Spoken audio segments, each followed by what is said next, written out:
تو ہم اس میں انٹرفیئر نہیں کرتے، جس کے خلاف یہ سپریم کورٹ میں گئے اور جس میں جسٹس عمر بندیال صاحب بینچ میں تھا اور انہوں نے ان کو ایک مشورہ بھی دیا تھا کہ آپ کیوں نہیں اسمبلیوں میں واپس جاتے اپنا رول ادا کرتے، جس پہ ڈسکشن ہوئی تھی. لیکن کوشچن یہ اسد کیسر صاحب کا بالکل درست ہے کہ جب انہوں نے استعفے ان میں سے پارٹلی ایکسیپٹ کر لیے ہیں تو باقیوں کو ایکسیپٹ نہ کرنا اس کا مطلب ہے کہ ان کا پرپس صرف یہ ہے کہ ہم 5-5 10-10 استعفے قبول کریں گے اور بھیج دیں گے. ان کو جو انسیکیورٹی ہے ان کا یہ ہے کہ وہ 7 دن میں وہ الیکشن کراتے جائیں، وہ جو ایز اے ہول انہوں نے استعفیٰ دینے کا ان کا پرپس تھا وہ فوت ہو جائے گا. دیٹ از دی کاز جس کی وجہ سے یہ اپنے سٹینڈز پہ کھڑے ہوئے ہیں اور اسپیکر صاحب جو ہے اس کو پیس میل میں وہ جو کرنا چاہتے ہیں. اب میرا ایک مسئلہ تو حل ہو گیا کہ خرم دستگیر صاحب تشریف لے آئے ہیں. اب اسد قیصر صاحب سے میں دوسرا سوال کر لیتا ہوں.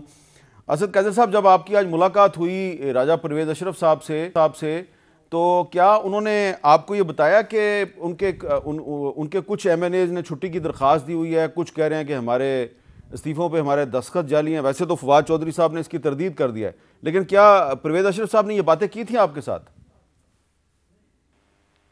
بالکل یہ باتیں کی، ہم نے اس کو بتایا کہ اگر یہ ہے تو بالکل ہمارے سامنے لے کے آئے، اور ہم نے اس کے ساتھ یہ بھی بات کی کہ دیکھیں جو ایم این اے ہوتا ہے وہ 5-6 لاکھ عوام کا نمائندہ ہوتا ہے، وہ اپنے علاقے کا بہت بڑا لیڈر ہوتا ہے، وہ کمزور آدمی نہیں ہوتا، وہ جو ہے نا اس کے پیچھے کافی لوگ ہوتے ہیں، تو وہ اس طرح اس کو خوفزدہ کر کے ڈرا دھمکا کے وہ اس طرح نہیں ممکن. اور آپ کو پتہ ہے کہ جن لوگوں نے بغاوت کی تھی تو وہ اس نے کر دی، اس کی کیا ہوا، ہم نے اس کی کیا بگاڑ سکے.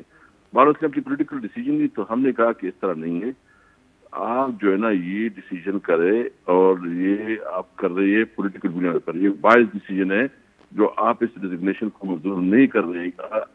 پھر آپ نے کیوں یہ 11 کی؟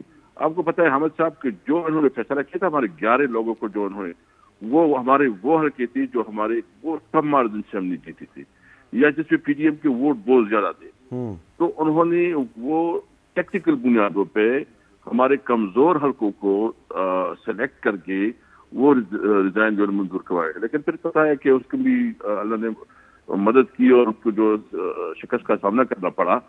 تو ابھی تو یہ الیکشن کی نام سے ڈرتے ہیں، یعنی اسلام آباد میں بھی انہوں نے الیکشن جو ہے نا وہ پوسٹ پون کروائے. مجھے تو ابھی شک ہے کہ کراچی میں بھی کر لیں گے. یہ کسی قسم کا الیکشن نہیں کرنا چاہتے. ملک اس سے چلے یا نہ چلے، اس نے اس ملک کی حکومت کرنی ہے ہر صورت میں.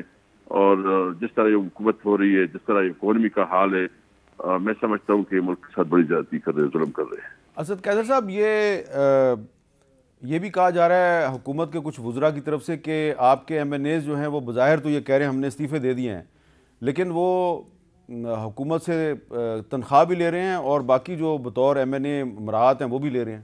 یہ بات درست ہے؟ دیکھیے اگر ان کے پاس ہے تو میڈیا میں لے کے آئے نا. ہمیں تو نہ 1 روپیہ ملا ہے نہ کوئی. اگر یہ لالچ کی بات کر رہے ہیں تو لالچ تو انہوں نے گزشتہ جو صادق صاحب اسپیکر تھے تو انہوں نے ایک کیٹیگریکلی ایک نوٹس نکالا تھا کہ جب نیا ایم این اے نہیں آئے گا تو پرانے کے پاس اختیار ہوگا. تو جو ہمارے ایم این ایز انہوں نے فارغ کی اس کی لالچ تو انہوں نے ختم کی ہے. تو باقی تو نہ کسی کو تنخواہ مل رہی ہے نہ کوئی مراعات مل رہے ہیں. یہ صرف جو ہے نا یہ بتائیں جو وہ ہے، اس سے پوچھو کہ اگر آپ کے پاس کوئی ڈیٹیل ہے تو اس کی کوئی دکھا دے، کوئی رسید دکھا دے، کوئی اس کی کچھ چیزیں دکھائے، کوئی ڈاکومنٹ دکھائے. اچھا، آپ کو لگ رہا ہے کہ 2023 میں عام انتخابات ہو جائیں گے یا نہیں ہوں گے؟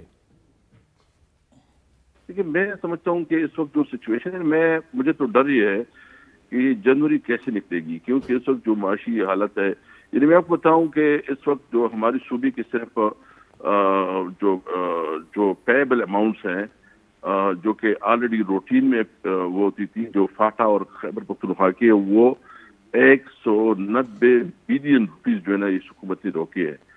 ابھی میرے آج بات ہوئی فائنانس منسٹر سے، اس نے کہا ابھی تھوڑے اتنے پیسے آئے کہ ہم تنخواہیں دے سکیں گے، ڈیولپمنٹ کا کوئی نہیں ہے. فاٹا کی جتنی ڈیولپمنٹ کا کام ہے وہ سارے رک گئے ہیں. ہم نے صرف ایک بات کی، ہم نے کیٹیگری کہ آپ جو ہے نا ہمارے ہم مذاکرات کے لیے تیار ہیں، لیکن شرط یہ ہے کہ آپ الیکشن کے لیے ہمیں ڈیٹ دیں. اچھا، اب آپ کو کیا لگ رہا ہے کہ یہ الیکشن کی ڈیٹ دیں گے اور آپ کی پارٹی کی قیادت جو ہے وہ ٹیکنوکریٹس کی حکومت کا خدشے کا بھی اظہار کریے، جس کی تردید کیا ویسے رانا ثناءاللہ صاحب نے؟ آپ کا اس کے بارے میں کیا کہنا ہے؟ ہاں بالکل، میں نے آپ کی وہ کل والی جو آپ کسی پروگرام میں کہہ رہے تھے اور بات کر رہے تھے وہ میں نے سنی بھی ہے. میرے سامنے خود جو ہم نے کسی وقت ان کے ساتھ رابطہ رکھا، ہماری مذاکرات اس کے ساتھ بیک گراؤنڈ میں جاری رہی اس ایشو پہ. انہوں نے کہا، ان کی تجویز تھی کہ ہم چاہتے ہیں کہ لانگ ٹرم جو ہے نا انٹرم گورنمنٹ آ جائے. تو اس میں تو قانون میں گنجائش نہیں ہے. اگر ایک چیز کانسٹیٹیوشن میں نہیں ہے، قانون میں نہیں ہے، تو کیسے ہو سکتا ہے؟ جو کانسٹیٹیوشن کی ہے اس کے مطابق جائیں، قانون کے مطابق جائیں، یہ ملک آگے بڑھے گا. اس طرح تو ملک نہیں بڑھ سکتا کہ آپ کسی کو پسند نہیں کرتے تو آپ ہر صورت میں اس کو حکومت سے روکنا چاہتے ہیں. تو بالکل یہ پروپوزل ہے، یہ کسی صورت میں ہمیں قابل قبول نہیں. یہ جو پرپوزل ہے لانگ ٹرم انٹرم گورنمنٹ، یہ پرپوزل آپ کے ساتھ فیڈرل گورنمنٹ کے نمائندوں نے ڈسکس کی یا کسی اور نے؟ حکومت نے. یہ مطلب ایک انفارمل ڈسکشن تھی اور انہوں نے کہا کہ یہ پروپوزل بھی ہو سکتی ہے. تو ہم نے کہا نہیں، یہ پروپوزل ہمیں بالکل قبول نہیں ہے. بہت بہت شکریہ. اسد قیصر بات کر رہے تھے. خرم صاحب، آپ نے اسد قیصر صاحب کی گفتگو سنی. وہ کہہ رہے ہیں کہ حکومت کے ساتھ جو بیک گراؤنڈ میں مذاکرات ہو رہے ہیں اس میں یقیناً وہ شامل ہیں. تو حکومت نے، یعنی کہ وفاقی حکومت نے ان سے یہ بات کی ہے کہ ایک لانگ ٹرم انٹرم گورنمنٹ آ جائے، اور جس کو وہ ریجیکٹ کر رہے ہیں. یہ پہلی بات تو یہ ہے کہ تمام تر دعووں کے باوجود تحریک انصاف آج بھی سینٹ آف پاکستان میں براجمان ہے اور بڑے زور سے براجمان ہے. تو لہٰذا یہ کہنا کہ جی وہ تمام ایوانوں سے نکل کے، تو جب ایک ایوان میں وہ موجود ہیں تو وہاں ہمیشہ گفتگو کا رستہ کھلا ہوتا ہے. ٹھیک ہے، تو یہ کہنا کہ جی وہاں گفتگو، وہاں سب لوگ اکٹھے ہوتے ہیں، تمام پارٹیوں کے جو سینیٹرز ہیں وہ اکٹھے ہوتے ہیں بشمول تحریک انصاف. دوسرا یہ ہے کہ میں یہ جو تجویز ہے، نہ ہی ہماری کیبنٹ میں نہ ہی پارٹی میں یہ کوئی ڈسکشن ہوئی ہے کہ جی کوئی ایسی آفر ہے. اور آج بھی اگر اس کو اوپنلی ڈسکس کیا جائے گا تو کابینہ کے بیشتر اراکین بشمول میرے اس بات پر اصرار کریں گے کہ انتخابات اپنے وقت پر ہونے چاہیے، جو آئین کہتا ہے کہ جی 12 اگست کو قومی اسمبلی اپنی مدت پوری کرے گی اور 12 اکتوبر سے پہلے انتخابات. آپ کی بات بالکل درست ہے اور میں بھی آپ سے اتفاق کرتا ہوں ذاتی طور پہ کہ انتخابات وقت پہ ہونے چاہیے. لیکن اسد قیصر صاحب کے ساتھ آپ ہی کے کولیگز جو ہیں وہ بات چیت کر رہے ہیں اور انہوں نے ان کے ساتھ یہ ڈسکشن کیا ہے کہ ایک لانگ ٹرم انٹرم گورنمنٹ ہونی چاہیے. نہیں، وہ ایک انتہائی غیر رسمی گفتگو ہو سکتی ہے، لیکن حکومت کی طرف سے ہی کوئی ایسا سیریس یہ نہ پروپوزل صرف غیر رسمی گفتگو ہے بلکہ انتہائی غیر آئینی گفتگو غیر آئینی کہہ سکتے ہیں. لیکن حقیقت یہی ہے کہ پاکستان میں پارلیمان کو، ہمیں بہت اچھی بات ہوگی کہ پارلیمان اپنی مدت پوری کرے اور وقت پر انتخابات ہوں، جس طرح ہم نے دیکھا ہے کہ 2013 میں بھی ہوئے اور پھر 18 میں بھی ہوئے. اچھا شعیب شاہین صاحب، آپ بینگ اے کانسٹیٹیوشنل ایکسپرٹ، اگر یہ صورتحال پیدا ہو جائے کہ جی پاکستان میں معاشی حالات بڑے خراب ہو جائیں اور کوئی عدالت جو ہے وہ کہہ دے جی کہ ایک فائنینشیل ایمرجنسی کی صورتحال ہے تو الیکشن کا ماحول نہیں ہے تو آپ 1 سال آگے لے جائیں. یہ سوال میں نے اس لیے کیا کہ ماضی میں مثالیں تو موجود ہیں نا.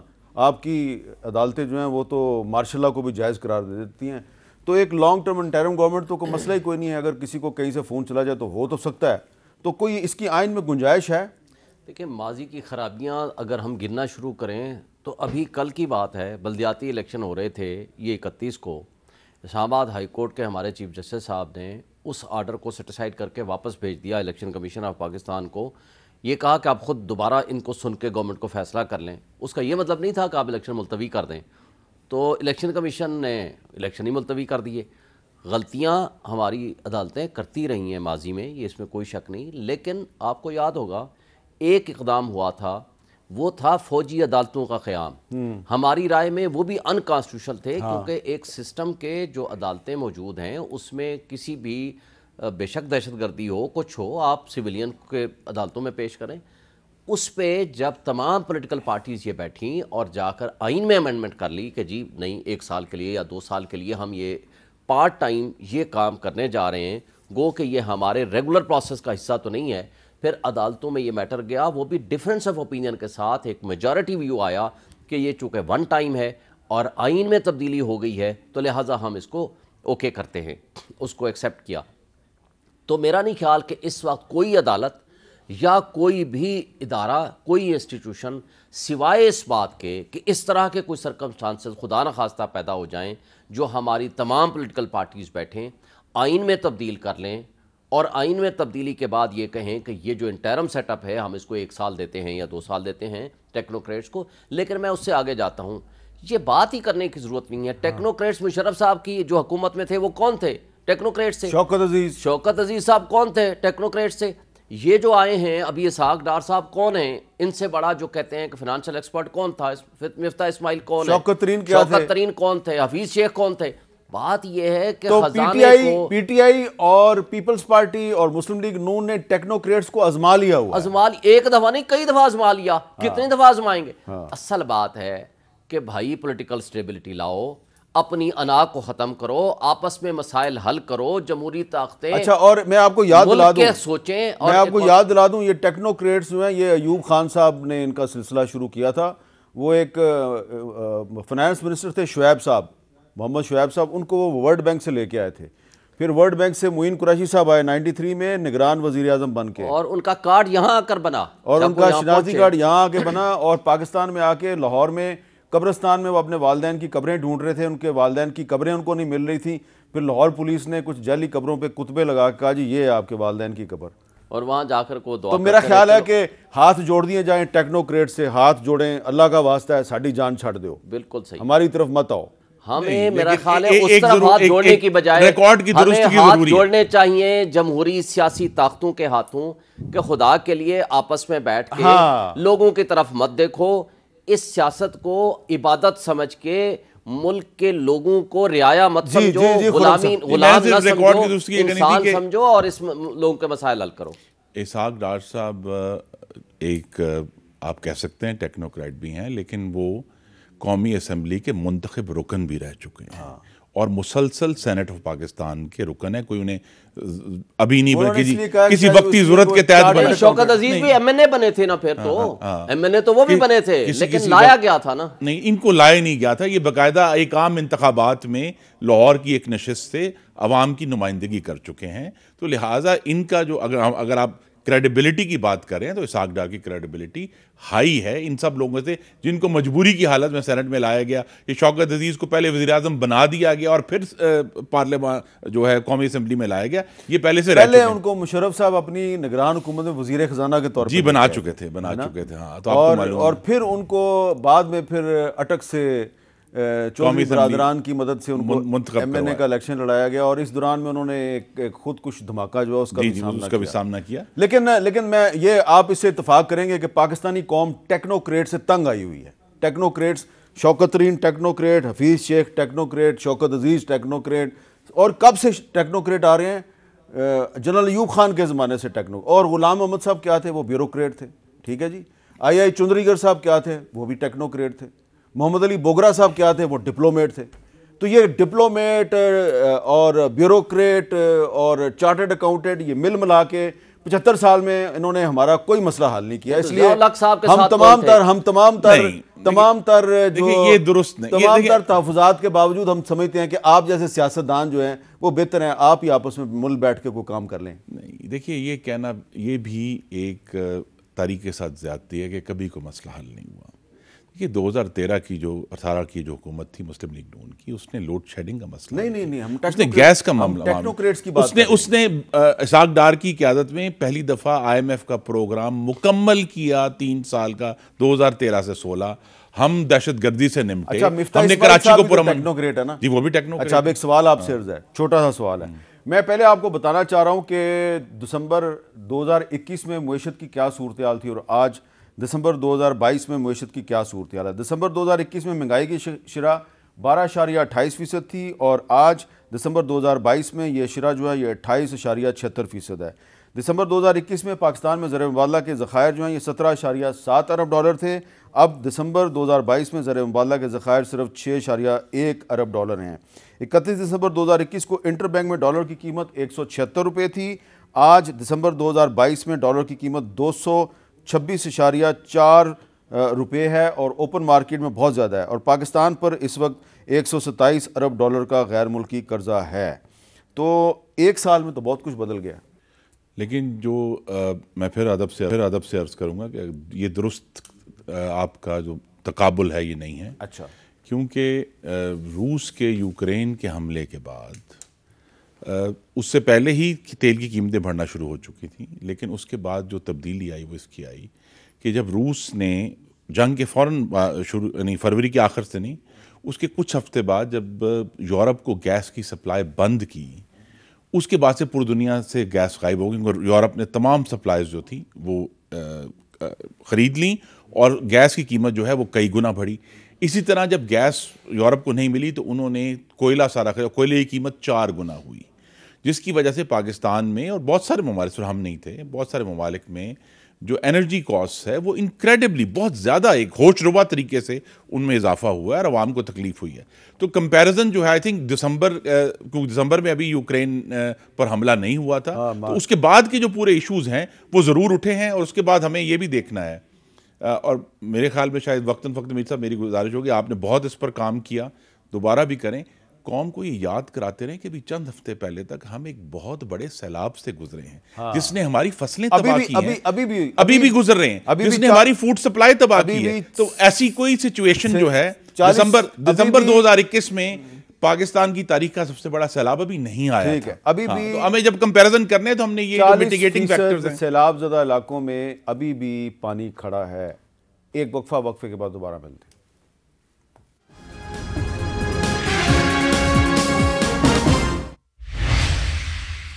کیپٹل ٹاک میں دوبارہ خوش آمدید۔ اس وقفے کے دوران مجھے بہت سے پیغامات ملے ہیں، بلکہ یہ کہنا غلط نہیں ہوگا کہ پیغامات کی بھرمار تھی، اور بہت سے جو ناظرین ہیں وہ بتا رہے ہیں کہ صرف شعیب صاحب جو ہیں وہ باہر سے آنے والے ایک ٹیکنوکریٹ نہیں تھے، بلکہ اور بھی بہت سے لوگ تھے۔ اور شعیب صاحب کے بارے میں یہ بھی بتا دوں کہ یہ 1958 سے لے کے 1966 تک پاکستان کے وزیر خزانہ رہے، اور اس کے بعد پھر سیدھے ورلڈ بینک گئے، اور 20 سال تک انہوں نے ورلڈ بینک میں کام کیا۔ اور پاکستان میں کیا کر کے گئے، پاکستان میں 22 مشہور گھرانے جو ہیں وہ انہی کے زمانے میں سامنے آئے تھے۔ اور پھر شوکت عزیز صاحب ایک اور ٹیکنوکریٹ ہیں، یہ بھی ورلڈ بینک سے آئے تھے اور دوبارہ امریکہ واپس چلے گئے۔ تو اس لیے میں نے یہ بات جو ہے اس لیے کہی ہے کہ جو ٹیکنوکریٹس ہیں وہ ان کو پاکستانی قوم آزما چکی ہے۔ ٹیکنوکریٹس یا ٹیکنوکریٹس گورنمنٹ یہ کسی مسئلے کا حل نہیں ہے، اور اس پہ کنسنسس ہے۔ خرم دستگیر صاحب بھی یہی بات کر رہے ہیں، اور شعیب شاہین صاحب بھی یہی بات کر رہے ہیں، اور تحریک انصاف بھی یہی بات کر رہی ہے۔ تو لہذا ہمارے وہ کرم فرما جو ٹیکنوکریٹ گورنمنٹ میں اپنے مسائل کا حل تلاش کر رہے ہیں، دراصل وہ اپنے ذاتی مسائل کا حل تلاش کر رہے ہیں، کیونکہ ہر ٹیکنوکریٹ گورنمنٹ میں ان کو بھی کوئی نہ کوئی پوسٹ مل ہی جاتی ہے۔ تو اب ذرا خرم دستگیر صاحب یہ بتائیں کہ انشاءاللہ آپ کو لگتا ہے کہ 2023 میں نیا الیکشن ہو جائے گا؟ جی، حکومت میں تو یہ کنسنسس ہے کہ 2023 میں جو آئین میں کہتا ہے اس کے مطابق انشاءاللہ الیکشن ہوگا، اکتوبر میں ہو جائے گا؟ اکتوبر میں ہوگا، اکتوبر کے پہلے 10 دن میں کسی بھی دن ہو جائے گا۔ اچھا، تو شعیب شاہین صاحب اگر اکتوبر میں یہ الیکشن کے لیے راضی ہیں تو اس کا مطلب ہے کہ پھر جو ٹیکنوکریٹ گورنمنٹ یا لانگ ٹرم نگران حکومت والا پروپوزل ہے اس کو پذیرائی نہیں مل رہی؟ میرا نہیں خیال کہ اس کو کوئی ایکسیپٹ کرے گا۔ دیکھیں نا، پہلی بات تو ہے کہ غیر آئینی اقدام تو یہاں ہو نہیں سکتا، آئین کے تابع رہ کے، اور آئین میں امینڈمنٹ کے لیے 2/3 میجارٹی چاہیے، جو عمران خان صاحب کے بغیر ممکن نہیں ہے۔ عمران خان صاحب تو ان کو اکتوبر تک گورنمنٹ دینے کو تیار نہیں ہے کہ اکتوبر کو الیکشن ہو، وہ تو مارچ اپریل کی الیکشن کی مان رہے ہیں۔ اور اگر یہ ممکن نہیں ہے کہ یہ اکتوبر تک لے کے جاتے ہیں، تو پھر یہ کیسے ممکن ہے کہ وہ 2.5 سال کے لیے مان جائیں کہ نہیں جناب آپ ٹیکنوکریٹس کو لے آؤ اور اس کے بعد ہم بیٹھیں گے، انتظار کریں گے اور پھر دیکھیں گے کب الیکشن آتا ہے؟ تو میرا نہیں خیال کہ یہ پروپوزل فیزیبل ہوگی، کسی نہ کسی طرف سے ضرور آئی ہوگی، کہاں سے آئی ہے، کیسے یہ فلوٹ ہوئی ہے، بہرحال انڈر کنسیڈریشن ہوگی، تو یہ اتنی زیادہ انڈر ڈسکشن آئی ہے۔ لیکن میرا خیال ہے کہ اس کو قبولیت نہیں بخشی جائے گی، نہ ہی کوئی عدالت اس کو پروٹیکٹ کرے گی، نہ ہی کوئی اور آپ عدالت سے کے بارے میں اتنے اعتماد سے کیوں بات کرتے ہیں کہ کوئی عدالت اس کو قبولیت نہیں بخشے گی؟ اس لیے کہ عدالتیں آئین و قانون کی پابند ہیں، اس لیے کہ عدالتوں کے لیے یا ایک رول آف لاء کے لیے، سپریمیسی آف کانسٹیٹیوشن کے لیے ہم نے اپنا وکیلوں نے خون دیا ہے، صحافیوں نے خون دیا ہے، پاکستانی قوم سڑکوں پہ آئی ہے۔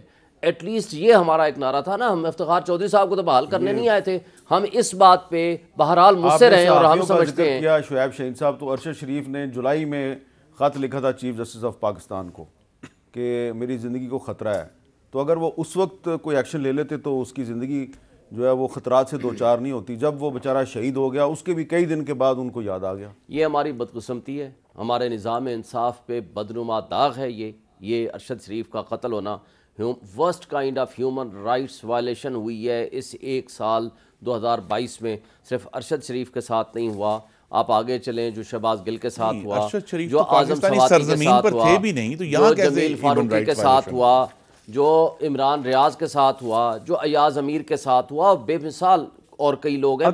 اگر ارشد شریف پہ 16 مقدمات قائم نہ ہوتے, اگر ان کو پاکستان سے باہر جانے پہ مجبور نہ کیا جاتا تو شاید وہ قتل نہ ہوتے.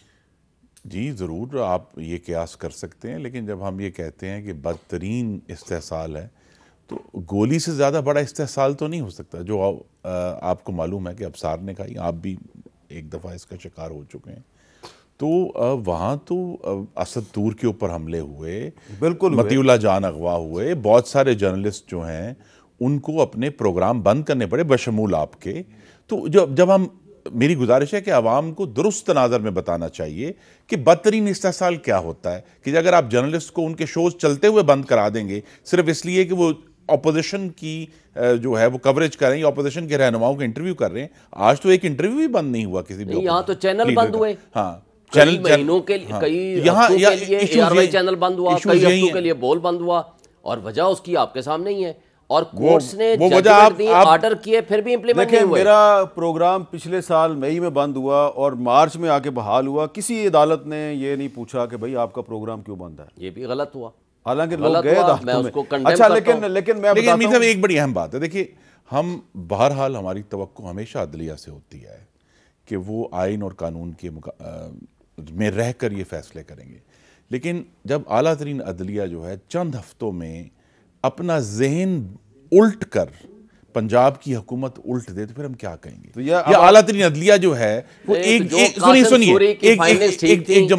جماعت کے لیے نہیں, بات یہ کہ نہال نہیں, میں کہوں مجھے نام لینے ہیں بیچاروں کے, طلال, دانیال, نہال, ان کے تو کریئر ختم کر دیا آپ نے, لیکن عمران خان صاحب کے ساتھ بہت سافٹ. اچھا لیکن میں ذرا چاہوں گا کہ نہیں جی نہیں, 2022 میں جو ہیومن رائٹس وائلیشنز ہیں وہ صرف سیاست نہیں ہوئی, صرف صحافیوں کے ساتھ نہیں ہوئی, عام لوگوں کے ساتھ بھی ہوئے ہیں.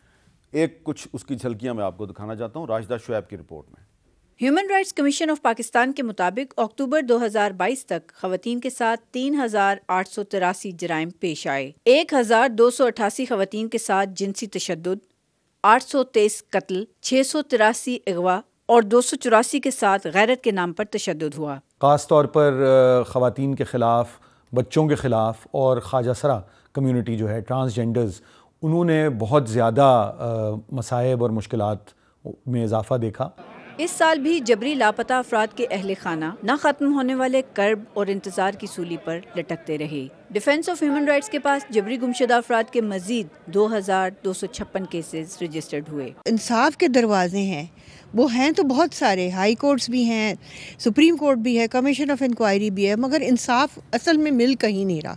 غیر سرکاری اعداد و شمار کے مطابق سال 2022 کے پہلے 6 ماہ کے دوران 2,211 بچے جنسی زیادتی کا نشانہ بنے.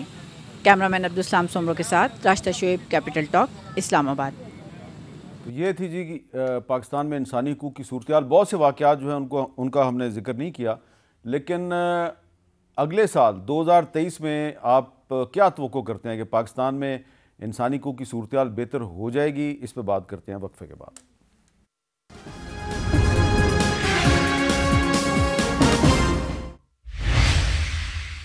Welcome back. وقفے سے پہلے ہم آپ کو بتا رہے تھے کہ سال 2022 میں پاکستان میں انسانی حقوق کی بہت زیادہ خلاف ورزیاں ہوئیں اور ابھی تک ہو رہی ہیں. آپ کو پتہ ہے کہ اس وقت بھی گوادر میں ایک دھرنا چل رہا ہے اور حق دو گوادر تحریک جو ہے اس کے مظاہرین جو ہیں ان پر لاٹھی چارج بھی ہوا ہے, شیلنگ بھی ہوئی ہے, بہت کچھ ہوا ہے. لیکن اس کے باوجود ہمیں 2022 میں کچھ مثبت چیزیں بھی, پازیٹیو چیزیں بھی نظر آ رہی ہیں. مثلاً 2022 میں جسٹس عائشہ ملک صاحبہ جو ہیں وہ سپریم کورٹ کی پہلی خاتون جج بن گئی, تو یہ ایک پازیٹیو چیز ہے.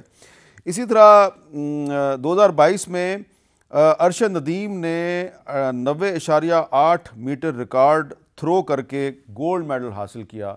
اور پھر زیادہ پرانی بات نہیں ہے کہ 2022 میں برطانیہ کی کرکٹ ٹیم 17 سال کے بعد پاکستان آئی. تو ہم سارے کے سارے میچ ہمیں ہرا کے گئی, لیکن آئی تو صحیح نا. تو ہم تو اسی پہ بہت خوش ہیں کہ برطانیہ کی ٹیم پاکستان آئی وائٹ واش کر کے واپس چلی گئی، اور اب نیوزی لینڈ کی ٹیم بھی پاکستان آئی ہوئی ہے، تو سیکیورٹی کی صورتحال جو ہے وہ کافی بہتر ہوئی ہے، اور اسی طرح 2022 میں جو پاکستان ہے وہ فیٹف کی گرے لسٹ سے بھی نکل گیا. تو یہ تو میں نے کچھ پازیٹیو چیزیں نکال کے آپ کو سنا ہی دی ہیں. لیکن خرم دستگیر خان صاحب، انسانی حقوق کی صورتحال اچھی نہیں ہے، تشویشناک ہے. 2023 میں یہ بہتر ہو جائے گی؟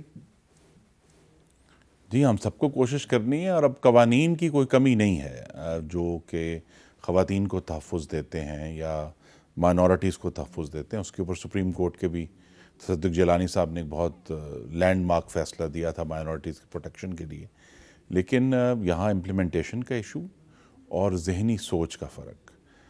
آپ کو یاد ہوگا کہ جون 21 میں عمران خان صاحب نے بھی ایک انٹرویو دیتے ہوئے کہہ دیا تھا کہ if a woman is wearing very few clothes then it will have an impact on the man, he is not a robot.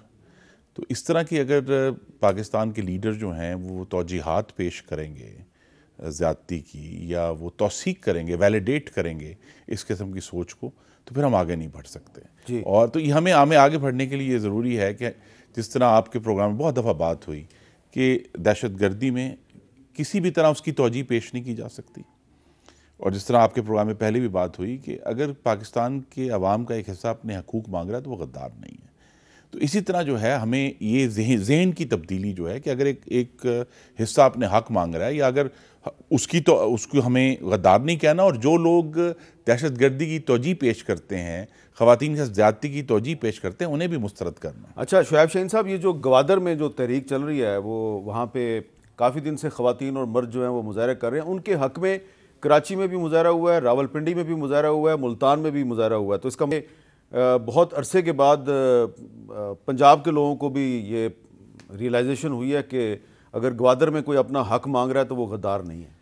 دیکھیں، میں سمجھتا ہوں کہ یہ وہاں کے وہ مقامی اور عوامی لوگ ہیں کہ جو اپنے حقوق کے لیے اکٹھے ہوئے ہیں. اور بڑے افسوس کی بات ہے کہ بلوچستان گورنمنٹ کی میں شدید مذمت کرتا ہوں کہ ان کو دہشت گرد بنا کے پیش کر رہے ہیں، اور پورے میڈیا میں وہ اپنی سٹیٹمنٹس چلا رہے ہیں کہ جناب وہ دہشت گردی کر رہے ہیں، انتشار پھیلا رہے ہیں. بھائی، اگر کسی کو آپ گولیاں مارو گے، اس پہ تشدد کرو گے، اگر ان کے کوئی حقوق ہیں اور اپنے رائٹس کے لیے وہ باہر آئے ہوئے ہیں اور کئی سالوں سے وہ جدوجہد کر رہے ہیں، اگر آپ ان کے حقوق بھی نہ دیں اور پھر ان کو دہشت گرد بنا دیں گے تو پھر دہشت گردی بڑھے گی، کم نہیں ہوگی.